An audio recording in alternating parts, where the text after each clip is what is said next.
南无本师释迦牟尼佛。南无本师释迦牟尼佛。南无本师释迦牟尼佛. We take refuge in the teacher, Sakyamuni Buddha, the Sutra opening kata, the Dharma infinitely profound and subtle. It's rarely encountered even in a million kalpas. Now we are able to hear, to study, and to practice. May we fully understand and realize the Tathagata's true teachings. Okay. The Prajna Paramita Hridaya Sutra.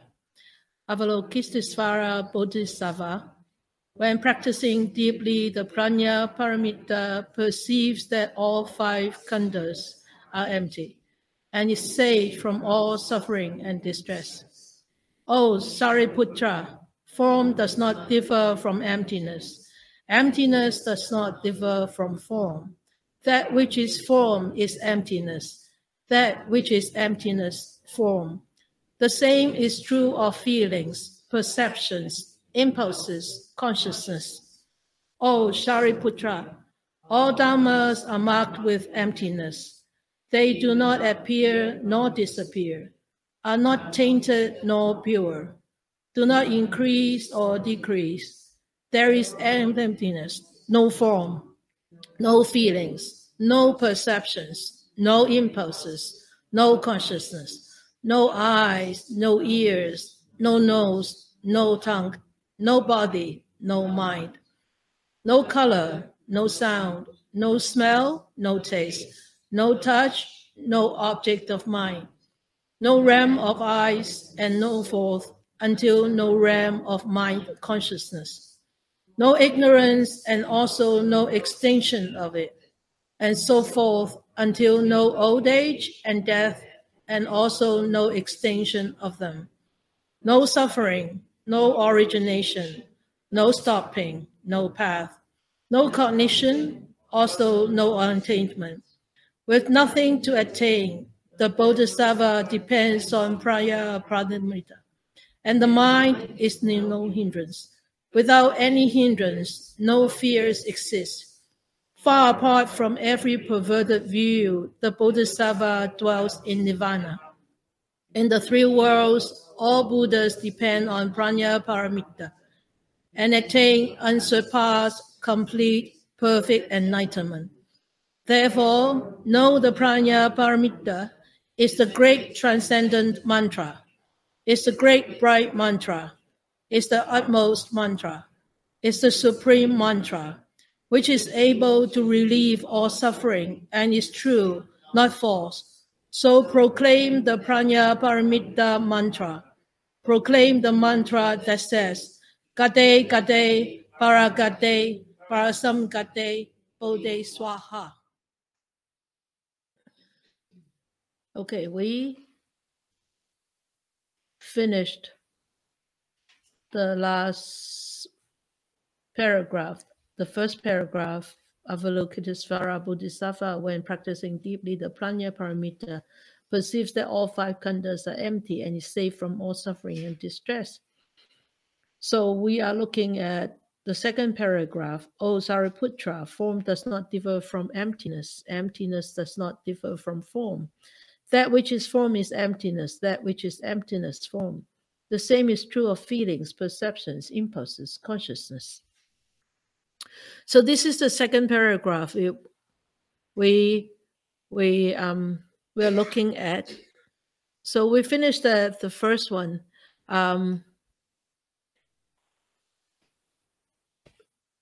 We talk about the eradication of suffering with the first paragraph. I want to talk a little bit more about, and is saved from all suffering and distress. In the Nikaya, in the Pali Nikaya, there is this huge paragraph, and from a sutta, Kachana Sutta, and the most important is from Samyutta Nikaya, chapter 262. You can look at this, just look at the red ones, the red words, or if you want to read the rest, is the world is for the most part shackled to attraction, grasping, and insisting. That means craving and attachment. But if when it comes to this attraction, grasping, mental resolve, insistence, and underlying tendency, that means volition,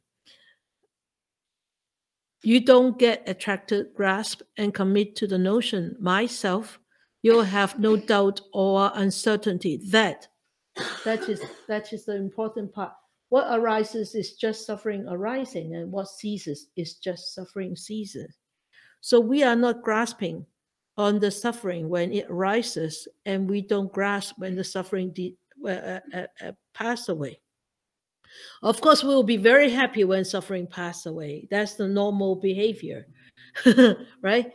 And we a lot of times when suffering is there, we go into this reactive habitual mode. Is go away. I don't want to see you. I don't want to hear you. I don't want to feel you here because I'm not feeling comfortable. I don't like this. Or whatever. As long, I mean, the most important thing is we don't like it. But when you look at it, this is just suffering arising, and this is just suffering ceasing. So you're actually what? You're actually practicing the Four Noble Truths. You're putting that Four Noble Truth into application. And your knowledge about this is independent of others. That means whether you can apply it is none of others' business. It's your own business. I like this, none of your business, or really, this is my motto, And this is how right view is defined. That's why I said during meditation is we always have to remember the right understanding. The right understanding is very, very crucial in deciding our right intention. And right understanding and right intention always go hand in hand. They always walk with each other. If you're missing one, that means if you are missing right understanding, you may start off with improper or unskillful intention or unskillful thinking. We talk about right intention last night at Fort Mountain in the prison up here in Chilliwack. Last night was the third session, right? So we actually talk about the Eight Noble Path. So we finished the first is right understanding, and the second one is right intention. And I went into a discussion with Eva this morning about right skillful thinking. We use skillful thinking when we actually started off, but gradually I find out I prefer skillful intention. I prefer right intention, because thinking is in English. I mean, in English, okay. Because I always say that the English language is very limited, and sometimes it could be very misleading. Because if you say right thinking, that means we are always interpreting. And when we are interpreting, we are always using our past experience to interpret, to analyze our situation right now. But right intention is very different. Right intention has to come from the heart, from the mind. And right intention starts off with the right kind of mind. Where does right kind of mind start off from? The right kind of understanding. Yeah. So I really would like to use the word in Pali terms. Samasankapo, that is the right intention. And samadikti is the right view. Okay. So try to stick to those terms so that you don't get misled by the limited exposition of the English language. I have difficulty always when I started coming here, then started to read more English Buddhist books. I always have this difficulty of right thinking and right intention and right thought and blah blah blah. until I started to dig into the Pali term, or the Pali term is much more clearer. It's really clearer, and it doesn't cause so much confusion. So if you could get yourself used to the nomenclature in that ancient language, I think that will be more conducive. Okay, so it says, so when this suffering arises, it arises. So let it arise and see how it goes. And when it passes, let it pass and see how it passes. So the whole thing is, we do not try to wish it to pass sooner when it arises. For however long it stays, we just observe the way it is, so that we don't have to be controlled by these sufferings when it is there. Okay, so it says, so this is how right view is defined, and all exists, and this is one extreme. All doesn't exist. This is another extreme. But mind you, there are people going on to these two extremes, especially in the ancient days in India, when people go into all exists, they go into that kind of practice, and all doesn't exist, they go into the aesthetic kind of practices. Okay, so this is the second extreme. Avoiding these two extremes, the realized one, that means the Buddha. Okay, the enlightened one. The enlightened one teaches by the middle path. That means we don't fall into the two extremes. Okay, so now what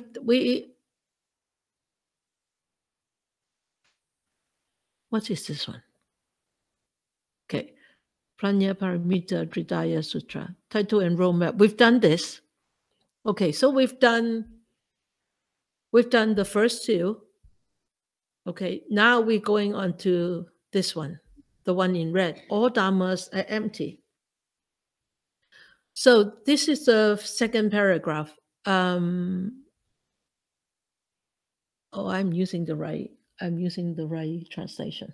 Good.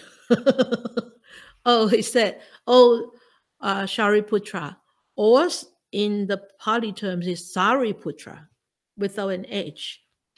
Form does not differ from emptiness. Emptiness does not differ from form. That which is form is emptiness. That which is emptiness, you can say, is form. The same is true of feelings, perceptions, impulses, and consciousness. And you can see form is rupa. Okay. For perceptions, feelings is vedana. Perceptions is sanya. Impulses or volition is sankhara. And consciousness is vijnana. Okay, so all these five altogether, we call them 5 skandhas. Good. So let us look at Shariputra. Who is Shariputra? You are? Yeah. No. Sorry, you are. Don't easily say that you are. Okay. So Shariputra, well, the time of his birth was the time of his birth and his date was sort of like the time of the Buddha's birth and death was like his controversy, because at that time it wasn't recorded in writings, so it was just everything was just recorded passed down by oral tradition. So all the scholars were actually, I cannot say that they are guessing, but I could say that they are guessing. They're guessing through historical, archaeological evidences and all that. So Shariputra, they thought that he died at 383 BC, around 84 years old. He was born into a very good family, and his mother's name is Sari. Okay, and Sari actually in the ancient language is a name of a bird. A name of a bird. The bird in Chinese is baklo. It's a white bird with long legs. It's like a heron, but it's completely white. Okay, and there are plenty of this sari in China. They are protected. Okay, so he was born into a Brahmin family. So his father actually named him Shariputra. Putra means the son, the boy of Sari. So that's why he's called Shariputra. Okay, and his father also gave him another name is Upatissa. Okay, so he has a good friend. He has a good friend called Moggallana, or in the Chinese tradition, they always call it Mahamoggallana. The relics of Shariputra and Moggallana actually were excavated in 1851 by a British gentleman called Lord Alexander Cunningham. 1851, from a stupa in Sanche in central India. So they actually found the relics of Shariputra and Moggallana. So if you go into some temples, you will see Shariputra always stands on the Buddha's right-hand side, on this side, and Mahamoggallana would be standing on the left-hand side of the Buddha. These are the two great disciples of Buddha. And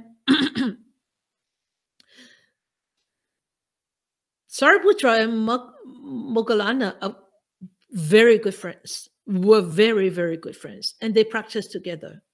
And they had a teacher called Sanjay or Sanjana, and taught them a lot of things, and they actually surpassed the teacher. So they had an agreement with each other.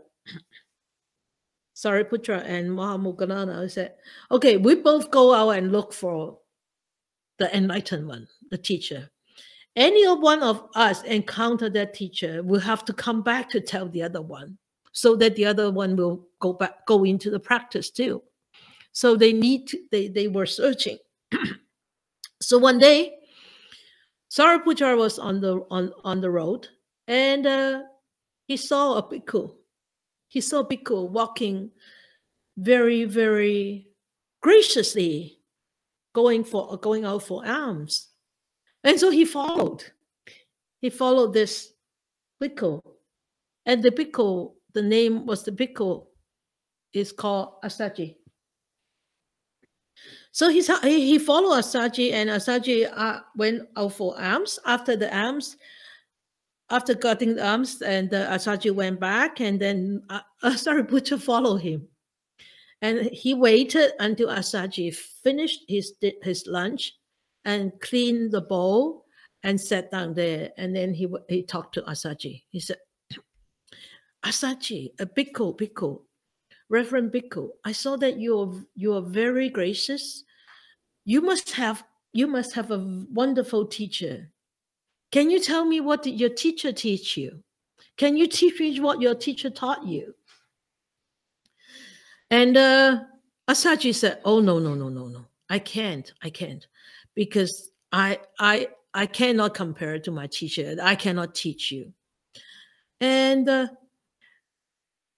Asaji said, you should go to see my teacher. No. Can you tell me what did your teacher teach you? Because you're so gracious.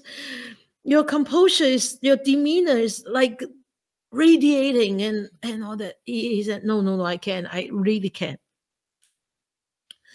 So backing, Asaji said, okay, I'm going to tell you what my teacher taught me, but I'm not teaching you, okay? This is, so Asaji was very humble. So Asaji said, Asaji is Ma Sing Pe Yao Ha.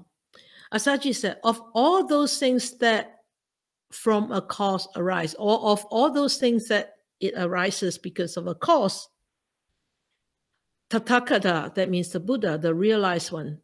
The Tathagata, the cause thereof, has told. This is so literate. This English is so funny, right? So the Tathagata said the cause. And how they cease to be, that too he tells. So the Tathagata also talk about how this actually cease, how this pass on, pass away. This is the teaching of the great recluse. That means the Tathagata taught when there is a cause, something arises. When those causes cease, that thing cease. Okay, so this is what my teacher taught me. So this is in Chinese. 諸法從因生，諸法從因滅，如是滅與生，沙門說如是. So this is what Asaji told Shariputra. And Shariputra, right there, he heard it. And he attained the first stage of enlightenment. He was so touched. So he went to tell Mahamoggallana, Moggallana, I found the right teacher. I found the teaching. I found a path to liberation. So both of them went to actually look for the Buddha. And then it was said that Moggallana actually attained enlightenment 1 week after he joined the Sangha. 1 week. Can you imagine, hey? I don't know how many lives we have to study the teachings before we get to the first stage. So, and then the Shariputra, it was said that Shariputra actually attained enlightenment a week later than Moggallana. So this is the whole story. After they actually attained that, before they attained the enlightenment, before they went to see the Buddha, they thought about the teacher. They thought about the Sanjana, and then and both of them said, I think we should also go and tell the teacher to come with us. Why did you look at me like that, Laurie? Well, it just seems a bit odd. The teacher wouldn't go, right? Yeah. Why would you think that the teacher wouldn't go? Wow. Teachers have all that pride. Okay. Have all that ego. How can he was teaching these two men, and now these two men, his students, came back to tell him to go and follow another teacher, and Sanjanya said, no, you both can go. You both can go. I'll stay here. I'll stay here and take on those students who have connections with me. You go. So Sanjaya actually he didn't go. You guessed right. He did not go. This is the pride, our own pride that actually stop us. So don't let that pride trap you. Anybody who can actually show you the path, you should go and learn it from them. Okay, whether they are junior to you or senior to you, it really doesn't matter, right? So Shariputra and Moggallana went to join the Sangha. So this is the whole story about them, and it was said that who died first? Can't remember who died first. I think it was Shariputra died first. I think so. I can't remember. Anyway, so, and he said, "Oh, Shariputra, form does not differ from emptiness, and emptiness does not differ from form." And it also means here, feeling does not differ from emptiness, perception does not differ from emptiness, or impulses or volition does not differ from emptiness, consciousness does not differ from emptiness, okay? because the whole paragraph it says. The same is true of feelings, perceptions, impulses, or volitions, or consciousness. Okay, so form does not differ from emptiness. So we look at form. We actually, if we look at form, we actually extrapolate that into the other four khandhas. So it's the same. Okay, and emptiness does not differ from form, and so is feeling. Emptiness does not differ from feelings or from perceptions or from volitions or from consciousness.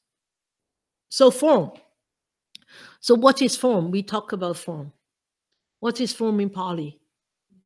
Rupa. Very good. So rupa, what is rupa made up of? Rupa is material. Earth, wind, air, no. Wind is air. Wind is air. Earth, wind, okay. Fire and water. You have to get it in the right sequence. You have to get it in the right sequence. Why? Exactly. Dissolution goes backward. Yeah. Actually, dissolution doesn't go backward. Dissolution goes this way, but when we were born, it go backward. Yeah. When we talk about the life and death, remember that? So you cannot just say, oh, whatever you want to come out. So you really need to go earth, water, fire, and wind. Earth, water, fire, and wind. Earth, E, W, F, W. Easy. E, W, F, W. That's how I remember. That's how I study when I was in university. You know, anatomy, right? And all those. It's so difficult. I make up poems with the first word. So whenever I remember the poems, I remember the answer. So E, W, F, W. Earth, wind, earth, water, fire, and wind. Hey, smart. Okay. Proud. Okay, so form is the conditions arising of all these four elements, right? So in this, actually, the Buddha talked about the rupa, the form, and at the end he said the same to all khandhas. So actually, this paragraph echoes with the first paragraph. The whole paragraph actually tells us this existence, which is made up by the five aggregates, is impermanent. It's not solidly, realistically exist. And you say, how can it not exist? It is existing, but it's existing dependent upon the conditions. So itself doesn't have a solidly existing self, right? But we always attach to this body that is truly and realistically existing. Why? Because we had this delusion and illusion. We did not see through this whole existence that it is made up by all these four elements, because we never go into that kind of training and try to actually dissect and disintegrate this whole existence. Okay, if we start to dissect and disintegrate an orange, so we will know what is an orange made up of. The skin, and then the white thing, what do you call that? Huh? No, pith. Oh, the white skin. Oh, okay. And then and then the fruit, the pulp, and then the pit, and then the seed, and then the juice. Yeah. So if that is still not the detailed dissolution. In the pulp, you can still open it up the pulp, right? Each pulp is independent of the other pulps, right? Each little bit, you open it up, the pulp has the skin, and the skin has something else, right? I don't know whether you have seen a clip that was like long time ago. It must be 20 some years ago. They actually start to look at this earth right from that spot, take that spot, and then go and pull the telescope further and further and further away. And you can see, You sent it out a number of years ago, I think. Many years ago, yeah. And you can see at far away, it's just a little speck. So we are going to look at a video next week telling you about all this confusion about this paragraph. Because Heart Sutra is very confusing. You keep nodding, right? You beg for it. You ask for it. So we need to know, we really need to know this emptiness. Emptiness is what? This emptiness means is transitory, is temporary combination of all conditions. And all of these conditions actually depends on so many external factors to maintain and sustain its existence. But yet, once it arises, it passes. I don't know whether you heard me just now during the meditation. Whatever you experience at that very moment, that present moment, next moment is gone. No matter how similar the experience of the past when compared to the experience that you have right now, is a totally, completely different experience. Yeah? But it's connected. It's connected to the past, but still, this one is quite independent on its own. It's connected, but it's quite independent. But this independency also depends on all the conditions at this very moment to make it becoming that kind of experience.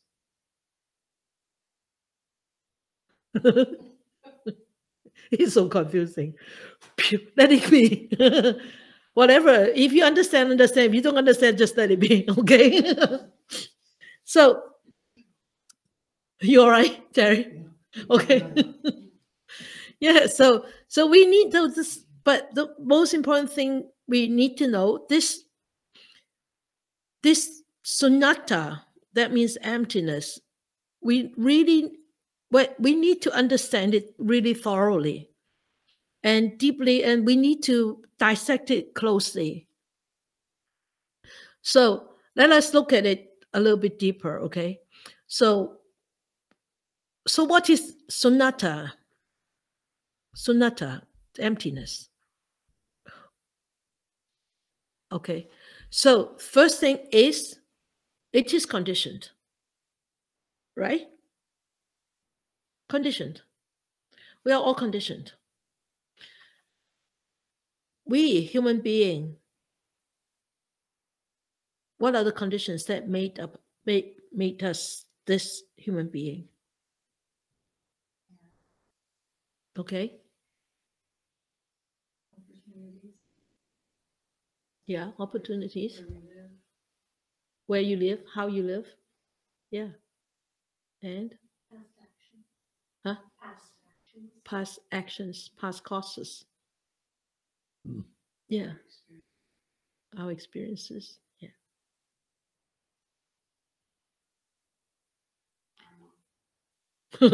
Of course. Yeah.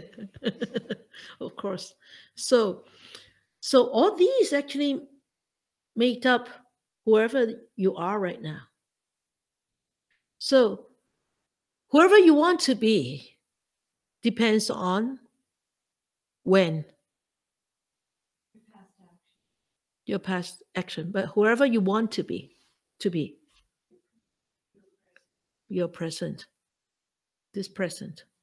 But this present is so much affected by the past. Right? It's such a such a chain of reaction. Excuse me. That chain of reaction actually brings us to whoever we are right now. But whoever we are right now, whatever we do, however we think, however we connect, however we relate, will predispose us to become who we are and how we relate to others in the future. Yeah. So it's such a, you can see it's such an unknown in the future, but yet it's quite, you know it. We are actually planting the causes right now for the future. As we were coming out from Fort Mountain last night. Was it last night? Yeah, we were talking. I said, I don't know how I end up in Chilliwack. I always have this question. Yeah. So interesting. And how I end up in teaching in prison. Starting from 1 prison to 3 prisons this year. And it's so strange. I kept asking this question myself. So strange. And we were talking about connections. Me and Eva were talking about connections. I said, without our old friend, who is now, where is he? Where is she? Medicine Head. Yeah, Alberta, right? Is Medicine Head in Alberta? Yes. Yeah. Yeah. Without her, it wouldn't have happened. And she just appeared for a few years in this life, in my life, in here in Chilliwack. 3-4 years? Yeah. Oh. No, 3-4 years, I think. And then she disappeared into Alberta and retiring in Alberta. And then she brought me into the prison.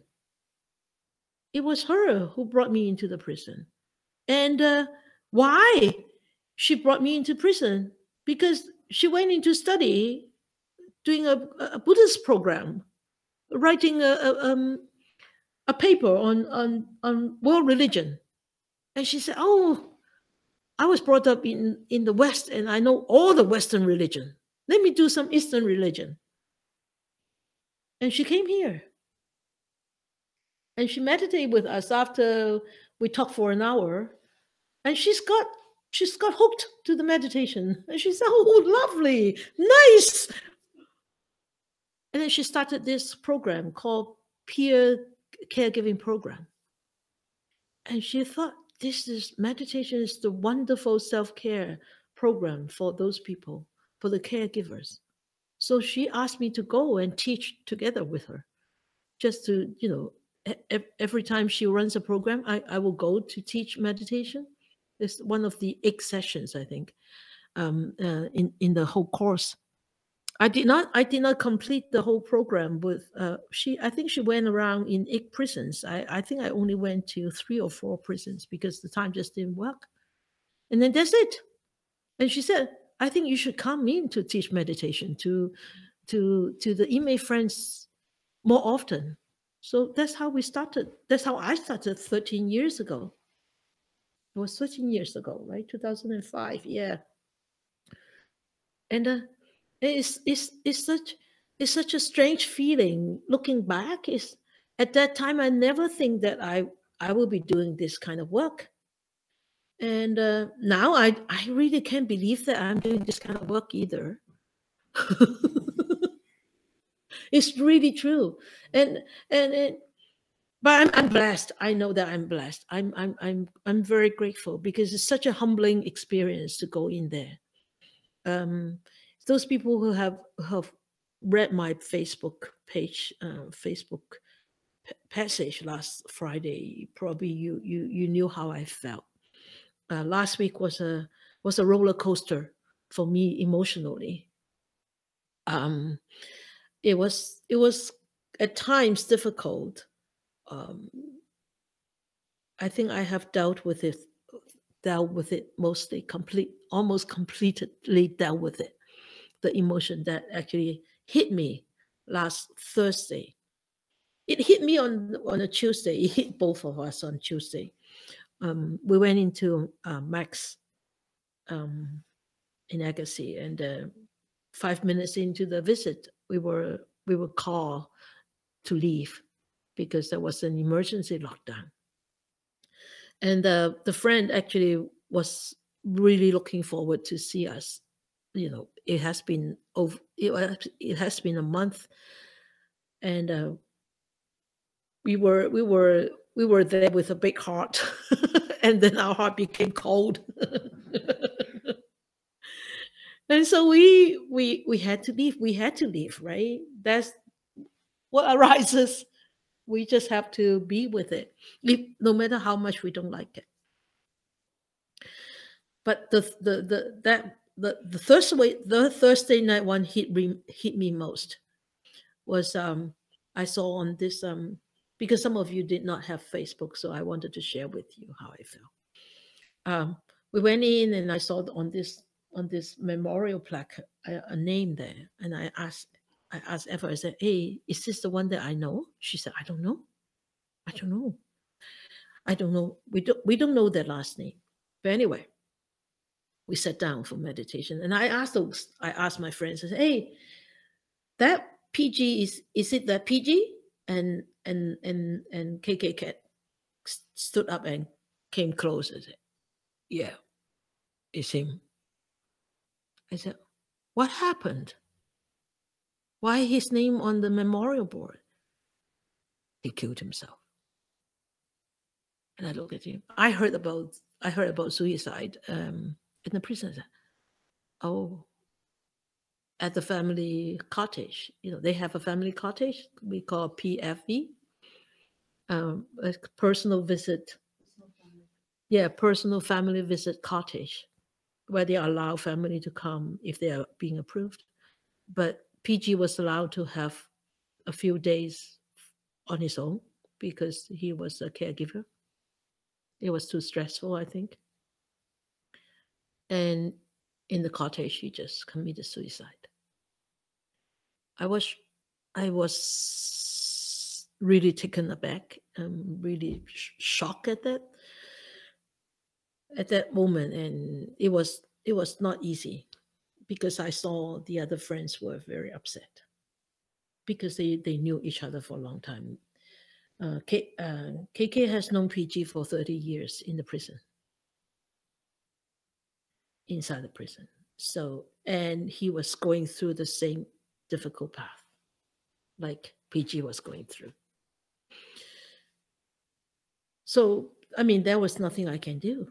There was really nothing I can do. And there was nothing they can do. So we, of course, at the end, we just had to practice metta. So that was a very strong experience at that time for me. And that's why I told you guys is going into the prison was a very humbling experience because I could see some of these friends have a very difficult path to trot on, but yet they did not get the kind of help that they would. And it's very difficult for them to go and ask for help. And also the system does not allow this kind of rehabilitations happening. And when I saw some of the residents that they had, it just dawned on me. It was just like something that I saw when I was visiting the Eastern Bloc, Eastern Berlin, 30 some years ago, in the 80s when I was still studying in England. I went to visit the Eastern Bloc, and going from West Berlin into East Berlin. At that time, the wall was still up, and we were waiting at the border. We had to walk through. We were waiting at the border, and the wall was just there, like from here to Terry's place.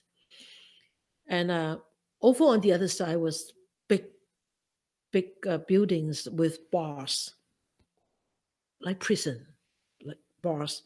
And I saw people with their arms and hanging out and looking to the east side, to the west side. And I had that same feeling that day on Tuesday, when I went into the Max prison, because I saw one of the inmates were with the arms hanging out from the range. And I thought, wow, this is so powerful. This is so daunting. And it just dawned on me, was prison everywhere. It's not just inside the prison outside, in this outside world, everywhere. As long as we are not aware of our own defilements, our own emotions, and we get trapped in them, we are in the prison. We are in prison. We are in a cage. It doesn't matter where, how big is the cage. Doesn't matter how small is the cage. Doesn't matter where, how many people are there with you. It's just in a cage. You are in a cage. So the more opportunities I get to go into places like this, like prisons, like hospitals, I see how defilements, how attachments, and how the ego can really trap us. So be very alert and aware. Okay. So conditioned. So those conditions arise that brought us to whoever we are, and no complaint. No complaint. Just be grateful wherever you are. In the midst of chaos, if you're grateful that you're in the midst of chaos and still be grounded, I tell you, you can actually improve. You can actually progress forward tremendously if you can keep yourself grounded and not wavering with the chaos. Okay. So, and emptiness. Sorry. It's impermanent. It's transitory. What about the second one? Is it does not exist independently, because that means emptiness also means things do not exist independently. It depends on others to make it happen. That's why we call it sunnata. Okay. And also emptiness means, or sunnata means, it is impermanent. It is transitory. And our life is impermanent. Our life is transitory. And even our thoughts right here is transitory, right? So we are constantly in impermanence. We are constantly in that mode of living, of that mode of life. That is the nature of our existence. It's transitory, it's impermanent, it's dependent on all conditions. And the second one, and the third one is, it's not controllable. Okay? We don't have any control. If we have any control, then it won't be transitory. If we can have control of our life, it won't be impermanent. I don't want it to age. I don't want it to get ill. I don't want it to pass. Does it happen? No. It will age. You will get sick. You will get sick or die, or you get old and die, or you get old and sick and die. Right? So these things we cannot control. Right? It's not controllable. So that is emptiness. That is sunnata. And also, Red Pine said, is indivisible. That means you cannot divide it into. It cannot divide form and emptiness and form. They are actually together. They're inseparable.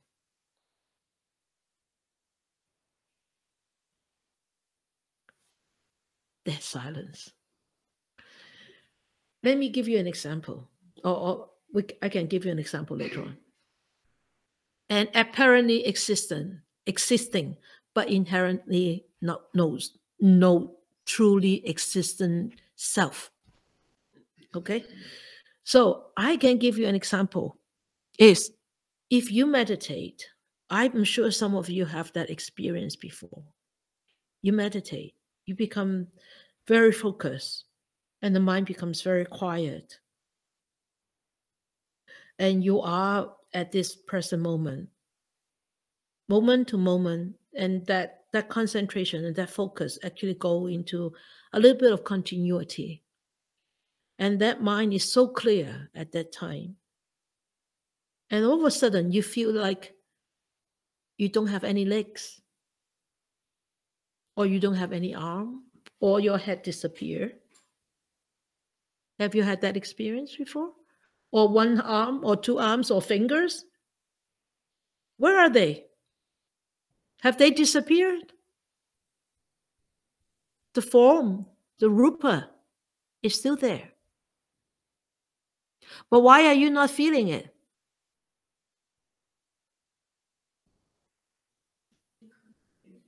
You concentrate so much, your mind is there in this non-judgmental mode. There is neither this nor that at that moment. Yeah, you can call transcend, but I don't want to use that word so fast, okay, so soon. So at that moment, your mind is so focused and there is no judgment. You're just in that really pure observant mode. And so this, whatever that come to become empty, maybe your arm, maybe your feet, maybe your body, maybe your head, maybe the whole body, you feel such lightness and brightness. But all of a sudden, and you say, hey, where's my head? Then you feel that heaviness again. Why? Because you fall into this self again. The emptiness, that mode of emptiness suddenly disappears. And you go back to this solidity again. Have you experienced that before? Yeah. So that's why it says form does not differ from emptiness, and emptiness does not differ from form. So this is the whole analogy. At that time, when you still have that form, the rupa is still there. But yet it's in that mode of emptiness, because your mind is in that mode of emptiness. So you don't actually attach this self to that form.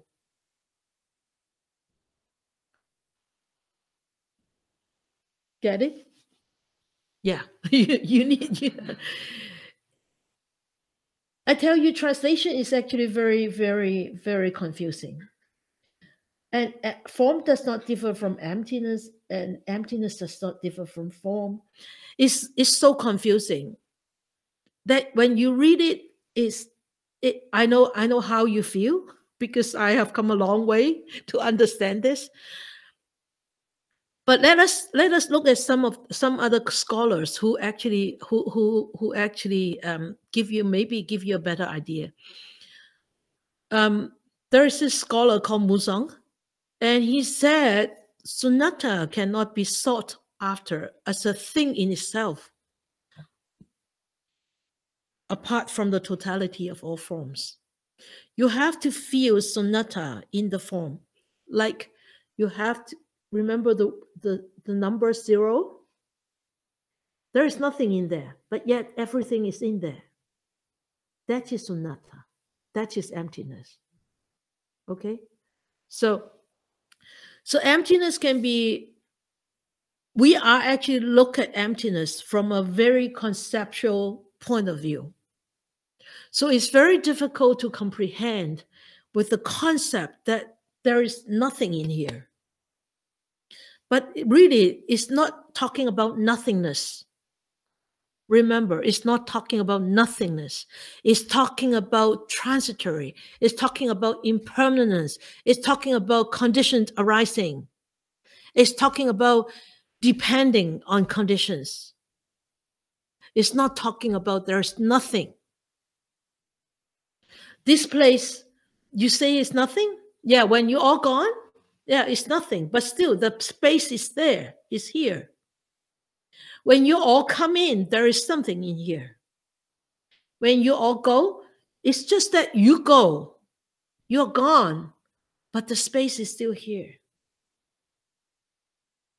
So the space is not empty per se. Like you are not empty, but you are conditioned. Okay? So therefore, the form itself is dependent upon this sunnata for its qualifications. Right? Go away. It's so complicated.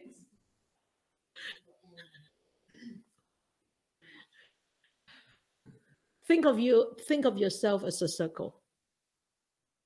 Think of yourself as a circle. This whole is a form.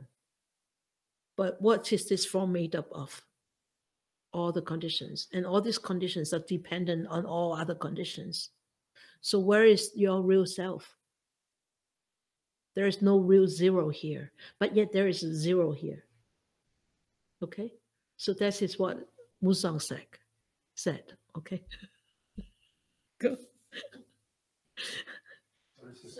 Go. Go, yeah, please. Yeah, okay, good night. Safe drive. Yeah, safe drive. Can I ask a question? Yes. About your example that you gave? Yeah. So if your legs are gone or if your head's gone or whatever, or you don't feel it. So no, it's not that you don't feel it. You feel that it becomes not numb, but it becomes so you don't have a leg anymore. Yeah, but at that time, the conditions are still there, though, right? That make up that part. Yeah. Except for the mind. The mind is not actually attaching to those conditions that made up the leg. All the elements. Right? So the conditions are still there. It doesn't mean that it's not there. If it's not there, then when you wake up from your meditation, your leg will be gone. Right? But the leg is still there. Get it?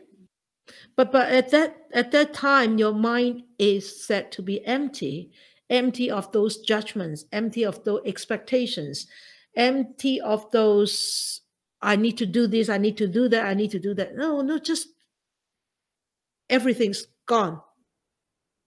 Your mind doesn't have any judgment, any expectation, any interpretation, any analysis, nothing in there.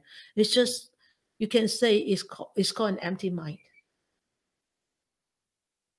But yet very aware and clear. And in that mode of high awareness, sharp awareness. Can you also call empty mind a detached mind? Yes, completely detached mind. Yeah, completely detached mind. Yeah. And then if you go from there, your mind can be. Yes, your mind can become empty also. So that's why at the end, you have to empty that too.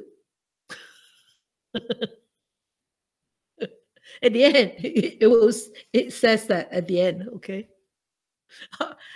Yes. Thank you for your assessment. So is it the perceptions and the mental formations that are not?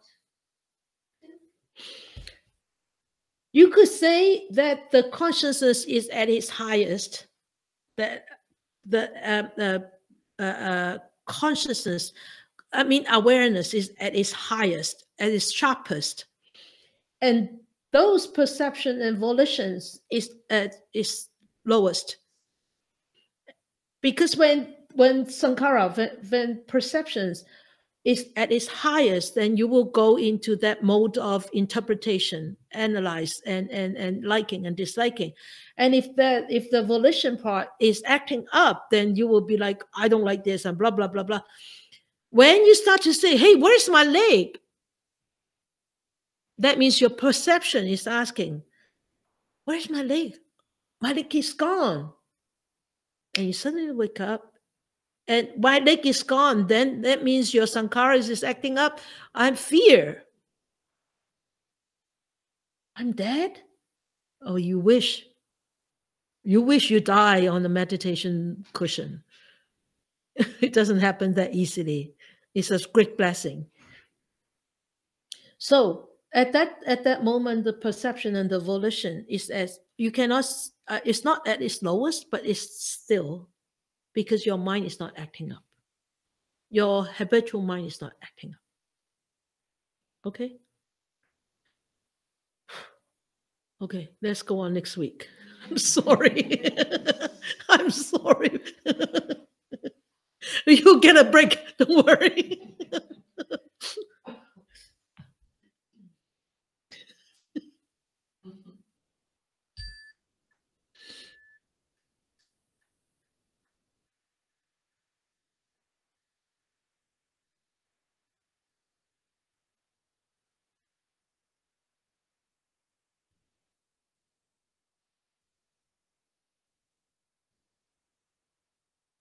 We bring our attention back to this body.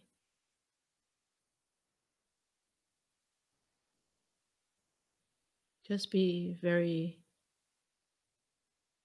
objectively feeling this existence.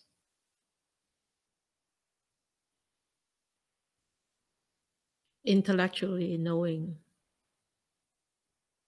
it is conditioned.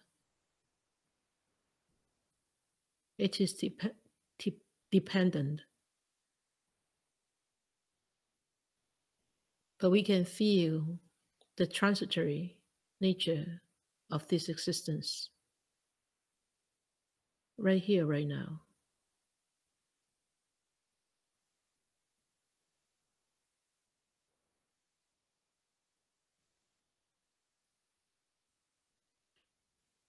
At this time, we allow a good thought to arise on our mind.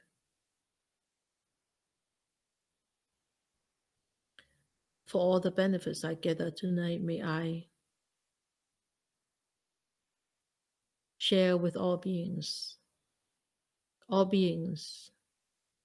human, non-human, visible, invisible, big or small, far or near. May they be free of enmity and miseries.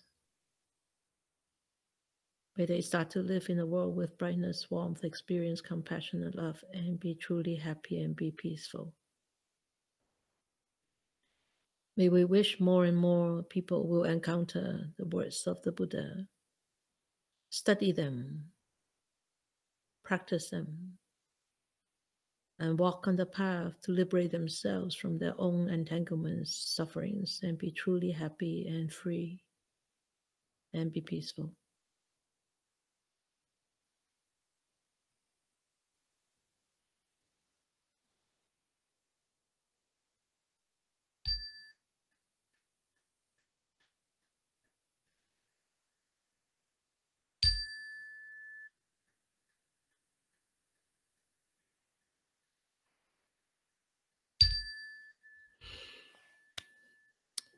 Okay, good night. I'll go on confusing you next week.